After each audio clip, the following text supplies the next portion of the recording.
રાજકોટ મહાનગરપાલિકાની આજે સામાન્ય સભા મળી હતી, જેમાં 20 થી વધુ વિવિધ દરખાસ્તો અંગે નિર્ણય લેવામાં આવ્યો હતો। આ જનરલ બોર્ડમાં ભાજપના નગરસેવકના પ્રશ્નને વચ્ચે રોકી વિપક્ષના નગરસેવિકા ભાનુબેન શોરાણીએ પોતાના પ્રશ્ન ઉઠાવ્યા હતા, જેને લઈને બોર્ડમાં ભારે હોબાળો થયો હતો। મામલો ગરમાતા વિપક્ષી નગરસેવક દ્વારા બોર્ડમાંથી વોકઆઉટ કર્યું હતું, ત્યારે ભાજપના આગેવાનો નગરસેવકોએ જય શ્રી રામના નારા અને સૂત્રો લગાવ્યા હતા। ત્યારે સમગ્ર મામલે સ્ટેન્ડિંગ કમિટીના ચેરમેને કોંગ્રેસને રામ વિરોધી ગણ્યા હતા।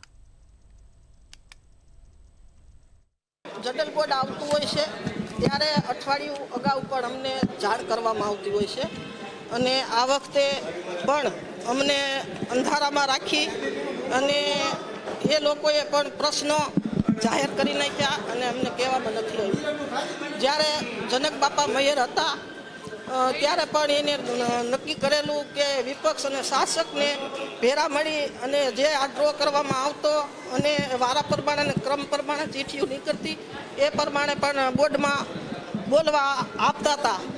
એના કારણે આ વખતે જાણ કરવામાં અમને નથી આવી અને જ્યારે આ નવું શાસક પક્ષ બેઠું છે ત્યારે અંદરો અંદર કદાચ જૂથવાદ હોય અને મારા જે આકરા જનતાના પ્રશ્નો હોય એનો જવાબ પણ ન આપી શકે એવું બની શકે, એના કારણે પણ અમને આમંત્રણ દેવામાં ન આવ્યું હોય।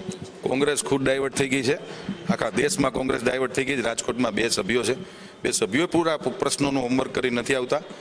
કુલ મિલાવીને વાત કરું તો આજે રાજકોટ મહાનગરપાલિકાનું જનરલ બોર્ડ હતું, 20 દરખાસ્તો મંજૂર કરવામાં આવી છે અલગ અલગ વિકાસ કામોની। કાલાવા રોડ પર આવેલ કોટેચા ચોકથી આત્મીય કોલેજ વચ્ચેનો જે મલ્ટી લેવલ ફ્લાયઓવર બ્રિજનું 22મી તારીખે જ્યારે અયોધ્યામાં ભગવાન શ્રી રામલલ્લા બિરાજતા હોય ત્યારે રાજકોટ મહાનગરપાલિકા અને રાજકોટ શહેરના નગરજનો કેમ પાછળ રહે। બ્રિજનું નામકરણ ભગવાન શ્રી રામ બ્રિજનું આજે નામકરણ પણ કરવામાં આવ્યું છે।